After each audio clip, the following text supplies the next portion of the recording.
मुझे महबूब करीम सल्लल्लाहु अलैहि वसल्लम जे मोहब्बत करण वाले शख्स मजा एक अल्लाह जो कामिल वली हजरत गौसल आलमीन गौस बहावल हक रद रहमतुल्लाह अलैहि मुल्तान वारो बुजुर्ग भी आए। अज तमाम है जे ईसाले सवाब जे लाए उनकी मोहब्बत में तमाम ही प्रोग्राम कयो आ भले तमाम मुख्तसर ही कयो आ पर अल्लाह दी जात जो कसम आ मुझो ईमान आ मुझो अकीदो आ जेको वो उन कामिल वली जो मुरीद आ वो क़यामत जे ॾींहुं पंहिंजे कामिल मुर्शिद सां गॾु जन्नत में वेंदो। हजरत गौसल आलमीन हजरत गौस बहावल हक एक दफे पाण सफर कंदे कंदे खुरासान जे इलाके मां गुजरंदे हिकड़े जबल जे गार में वनी पहुता। उन पहुचण खां बाद में वो वडो सोराख हो इबादत जे ख्याल सां उते वेठा। उते जो हिकड़ो कानून हुंदो हुयो छा कंदा हुआ जेको माण्हू मरी वेंदो हुयो उन माण्हूअ खे कांधी खणी उन गार जे सोराख ते छॾींदा हुआ। उन सोराख ते छॾण खां बाद में उन जगह ते छॾे उन मुर्दे सां गॾु हिकड़ो माण्हू ॿियो बि विहारींदा हुआ त उन मुर्दे सां छा थिए थो ऐं छा नथो थिए वो अहवाल पोइ वरी पोयन खे ॿुधायो वेंदो त इन सां असर कहिड़ो थियो आहे। चओ सुभान अल्लाह, जोर सां चओ सुभान अल्लाह। ये तव्हां जेको गौसल आलमीन जो रोट कयो आहे न इहो बि रसूलुल्लाह जे तरफ़ां मिलियल आहे। हाणे त सुभान अल्लाह चओ ॿुधाए थो अॻिते हली ॿुधाए थो त रोट किथां आयो आहे। सलात मुझे हबीब सल्लल्लाहु अलैहि या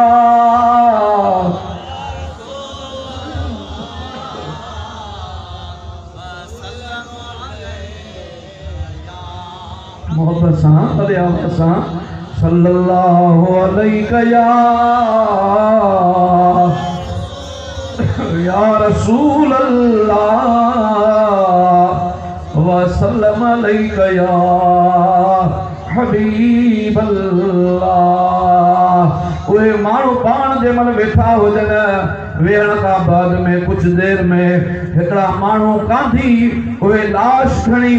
उन हार जे मुंह ते रखियो।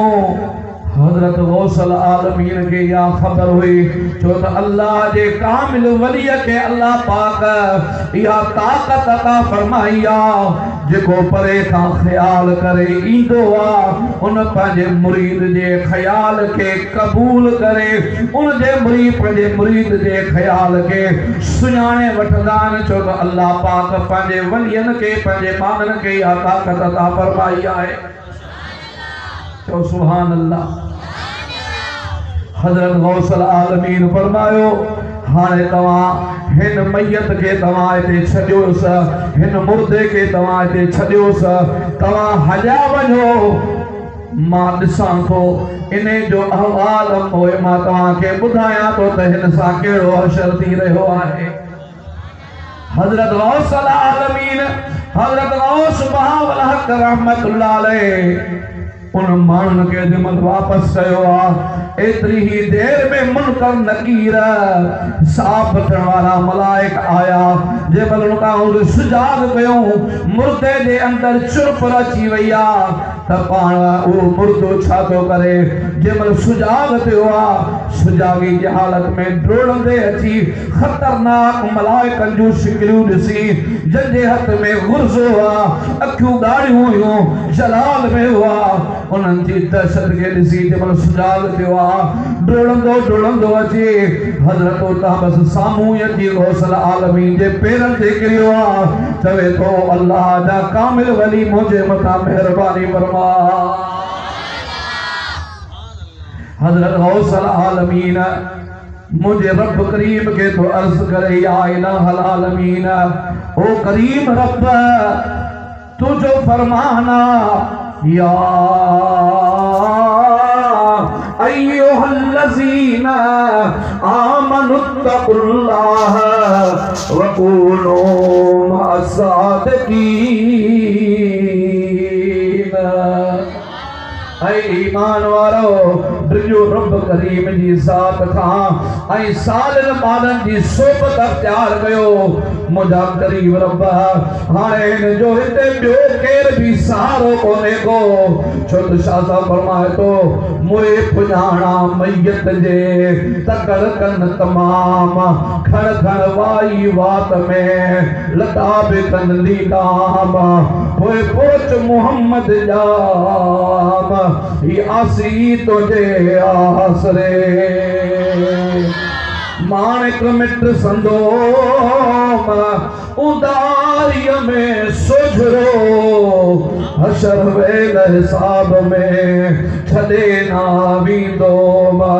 पोइ सारियो सॾ कंदोम मुंहिंजो कोयारल खे धड़ी वो जेको मैयत हुयो जिंदा थी हज़रत गौसल आलमीन के पेरनि ते केरो हाथ वेठो ओ गौसल आलमीन अल्लाह जा कामिल वले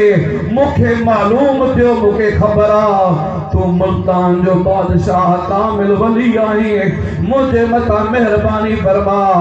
हज़रत गौसल आलमीन अर्ज़ कई या इलाह आलमीन तुझो वाइदो आ जेको वलियन जो पासो वठंदो आ मां वलियन जे सदके माफ़ कंदो आहियां अल्लाह पाक जे तरफां इल्हाम थियो ओ गौसल आलमीन गौस ही असाब जो हक़दार आ हिन के असाब ॾिनो वेंदो हज़रत गौसल आलमीन पंहिंजा हथ मुबारक मथे करे चवे अर्ज़ थो करे मुंहिंजा मौला पंहिंजे मिठड़े मोहम्मद करीम जे सदके में हिन के माफ़ फरमा कुदरत जे तरफां इल्हाम थियो ओ गौसल आलमीन तोखे मुबारक हुजे मूं हिन के माफ़ फरमाए छॾियो निगाहे वली में वो तासीर देखी बदलती हजारों की तकदीर देखी अब हाणे तव्हां पाण अंदाज़ो लगायो अल्लाह जे कामिल वलियन में इहो पावर मुझे करीम रब अता फरमायो और उनके या अल्लाह पाक उनके ताकत अता फरमाई आ जो पंहिंजे खादमन जे मथां पंहिंजे मुरीदन जे मथां जॾहिं मेहरबानी फरमाईंदा आहिनि त मुरीदन जा बेड़ा ई पार थी वेंदा आहिनि अज गौसल आलमीन जी बी करामत ॿुधाए छॾे ईमान ताज़ो थी वञे सलात मुंहिंजे हबीब ते बुलंद आवाज़ सां सल्लल्लाहु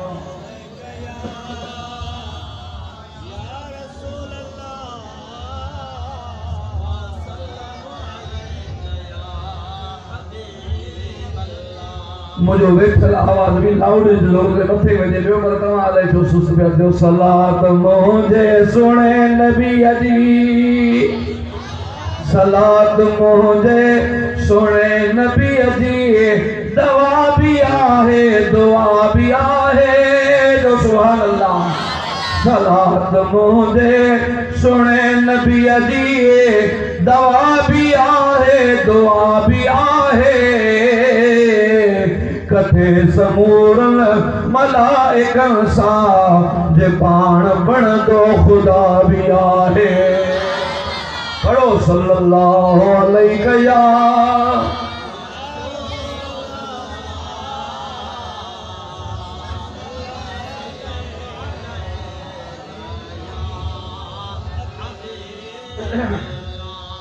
सभी सुभान अल्लाह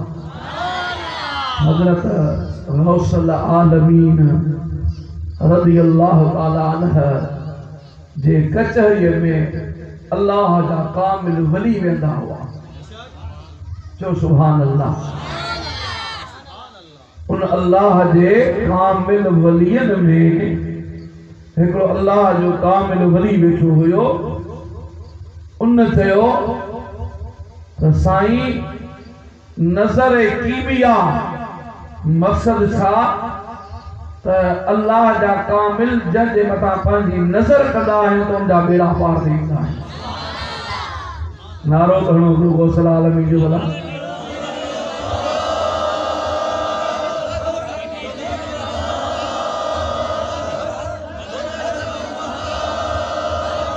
सुभान अल्लाह उन गौसल आलमीन जी दरबार क़दस में अल्लाह जा कामिल वली वेठा हुआ तो हिकड़े कयो बाबा अल्लाह जो कामिल वली वो आज को हींअर बैतुल्लाह शरीफ जो दीदा तो सुभान अल्लाह वली हुआ पान फरमायो पान जलाल में जिया जलाल में जी पान फरमायो अब 3 मिनट मुराकबो करे पान अखियूं मथे करे पान फरमायो अखियूं बंद कयो जो सुभान अल्लाह अखियूं बंद करे पान फरमायो हाने अखियूं खोलियो तो सामू बैतुल्लाह शरीफ हुआ वाह मुझे मौला जो घर बैतुल्लाह वाह मुझे मौला जो घर बैतुल्लाह जो राजो हजरत इब्राहिमा उनकी मजदूरी में कद इस्माइला उन काबे के आबाद करवारो आमना जो लाल मोहम्मद करीम है तो सुभान अल्लाह अल्लाह की पान सबरी के बैतुल्लाह शरीफ जो हर नसीब फरमाए मदीने शरीफ जो दीदार नसीब फरमाए तो आमीन तड़प होंदी न दिल में कशिश होंदी न इंशाअल्लाह ताला उन्हनि जे तरफ़ मेहरबानी थींदी बेड़े ही पार थी वेंदा पार जलाल में थी पार फरमायो अखियूं खोलियो समूह बैतुल्लाह वा सबरी मुंहिंजो सेवा के को अल्लाह जो काबिल वली आहे वरी वेठा हुजनि कुछ ॾींहं खां पोइ वरी ॿी महफ़िल हले पई खचरी वेठी अल्लाह जा कामिल वली वेठा हुजनि वॾा वॾा अल्लाह जा कामिल वली हज़रत गौस आलमी दरबार में लाए चो सुभान अल्लाह जमल हिकड़े बुजुर्ग कयो तो नजर कीमिया छा हुंदी आहे इहो बस ख्याल कई ख्याल करण खां पोइ में ज़बान ते इज़हार कई इज़हार करण खां बाद में हजरत गौस आलमीन जो सुभान अल्लाह पान हिकड़े खलीफे के 10 अशरफियूं या 1 अशरफी ॾिनो पान फरमायो खलीफा वञ बाज़ार में हिकड़ो गुलाम खरीद करे पर वो कट्टो काफर हुजे मुसलमान न हुजे काफर के खरीद करे मुझे दरबार में तो सुभान अल्लाह वो भी खलीफो वनी बाजार में हिकड़ो काफर गुलाम बची आयो उन महफिल में गौसल आलमीन जी महफिल में वेहण वाले शख्स देओ नजर कीमिया छा हुंदी आहे पान फरमायो फकीर वन कट्टो कापर गुलाम खरीद करे वो वियो कट्टो कापर हुजे उन कापर के वठी अची पान दे मल आयो उन महफिल में हजरत गौसल आलमीन पंजी निगाहे करम फरमाइया पंजी निगाहे करम फरमाए पान फरमाइन था ओ नवा मुसलमान ही जेके भी वली मुझी दरबार में वेठा थे ही जेके भी फकीर वेठा थे ही आलिम मुनाज़रो करण चाहन था हारे मुझे तरफा हिनन सा तू मुकाबलो कर ही तो का सवाल कदा इनन जा जवाब तू अता फरमाए जा वाह वाह तू पान सोची दे यार नौ मुसलमाना इन्हें के क्या ताकत नहीं न कुरान पढ़ो न मदरसे में पढ़ो न फारसी पढ़ो न अरबी पढ़ो न नहव सर्फ पढ़ो काब शे कौन पढ़ो जमल बैठो आलमन अची जो सवाल कया अल्लाह दी जात जो कसम बुजुर्ग जे किताब में अचे तो उन शेख साहब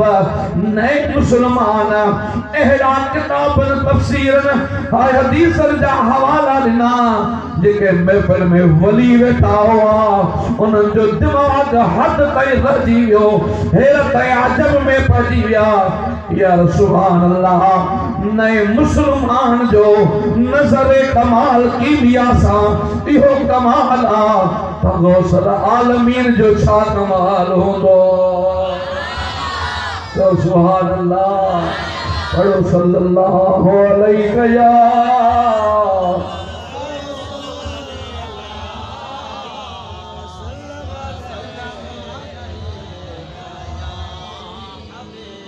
मोहब्बत सा वडे आवाज़ सा सल्लल्लाहु या रसूल अल्लाह वसल्लम अलैका या हबीब अल्लाह।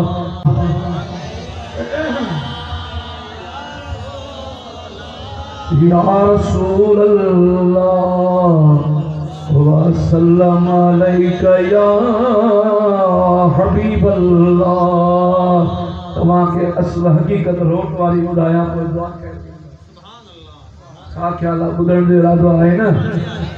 सभई जो सुभान अल्लाह, दिल खोले जो सुभान अल्लाह। असल हकीकत जेका अॼु मूं पढ़ी, हिकु दफ़े मुझे महबूब करीम सल्लल्लाहु अलैहि वसल्लम जा बचड़ा हजरत इमाम हसन ऐं हजरत इमाम हुसैन रज़ी अल्लाह ताला जो सुभान अल्लाह। अम्मा फातिमा ज़ुहरा रज़ी अल्लाह ताला अन्हा मुझे महबूब जी न्याणी है जो सुभान अल्लाह। सैयदा आबिदा तैयबा ताहिरा, सैयदा आबिदा तैयबा ताहिरा, याने खातून ने जन्नत पे लाखों सलाम पढ़ो। मुस्तफा जाने रहमत पे लाखों सलाम। मुझे हबीब जी न्याणी अम्मा फातिमा ज़ुहरा पाण जंड पीए वेठी ऐं नंढड़ा ॿई साहिबज़ादा जेके हुआ उहे रांद घर में खेॾंदे खेॾंदे तवज्जो आहे बाबा तव्हांजो? सभिनी जो ख्याल आहे? बोले रांद खेॾंदे खेॾंदे घर खां ॿाहिरि निकिरी विया। ॿाहिरि जो निकिरी विया तो 5 मिनट 10 मिनट 15 मिनट अधु कलाक उन खां पोइ मां जो रूह आहे, मां जी मोहब्बत होंदी आहे पंहिंजे बच्चे जे लाइ। मुंहिंजो बचड़ो केॾा चओ सुभान अल्लाह। अबा जेके अबे अम्मा वारा आयो वॾा खुशनसीब आयो। कदुर कयो अबे अम्मा जो, कदुर कयो अम्मा जो, कदुर कयो अबे जो, कदुर कयो। इन्हनि जे कदुर करण सां दुनिया तव्हां जी इज्जत कंदी,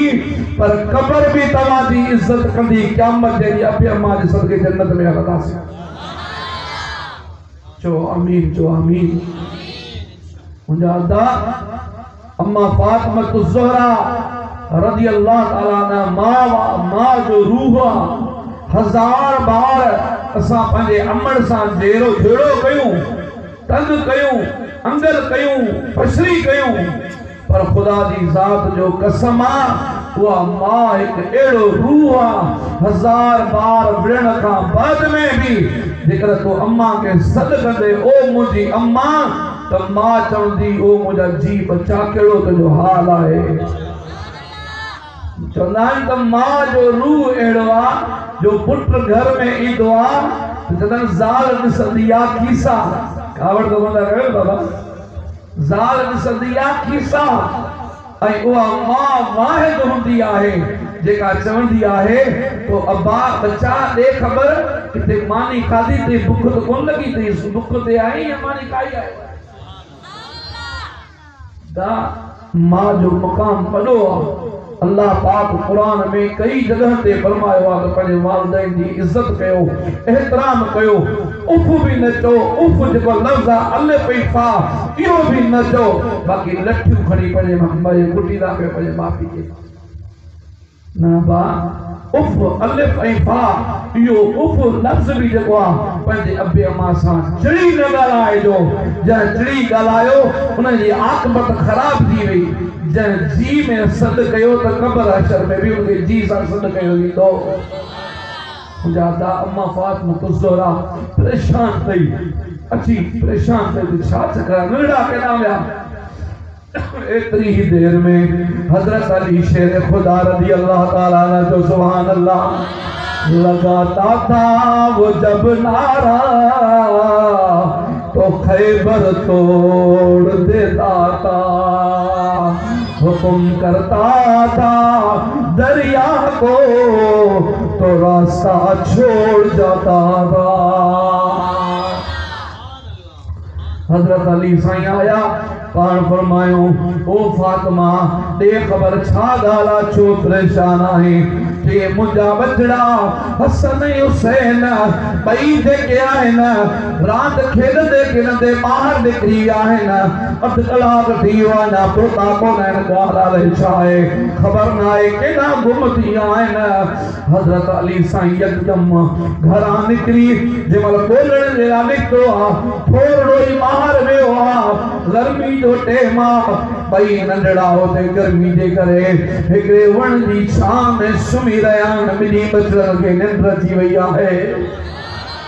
तो सुभान अल्लाह वो वण भी भागण वारो होंदो जंहिंजी छांव में हसन हुसैन सुता होंदा। जंहिंमहिल हज़रत अली साईं आयो इथे त मुंहिंजे बचड़नि जे मथां थोरी उस अची वई आहे। हज़रत अली साईं वटि जेको रुमाल हो न उन खे लाहे हज़रत इमाम हसन हुसैन जे मथां ॾेई ऐं चुप करे वेही रहियो। सुभान अल्लाह वेही जो रहियो इन ख़्याल सां मासूम ऐं नंढड़ा आहिनि थकी पिया हूंदा रांदि खेॾी निंड अची वई अथनि भला सुजा विझंदा पोइ आराम सां घर वठी थो वञा। एतिरी ही देर में वाह मुंहिंजा मौला तुंहिंजा नज़ारा जो सुभान अल्लाह हेड़ा मुझो महबूब करीम सल्लल्लाहु अलैहि वसल्लम एतरी ही देर में अम्मा फातिमा ज़ोहरा यानी पंहिंजे न्याणी जे घर आया। शासा फरमाए तो जन से रसा साजन हलियो से सब सैर सुरहा थिया मां भया मण मुश्क जा अतर हारींदो हुयो। मुझो महबूब आया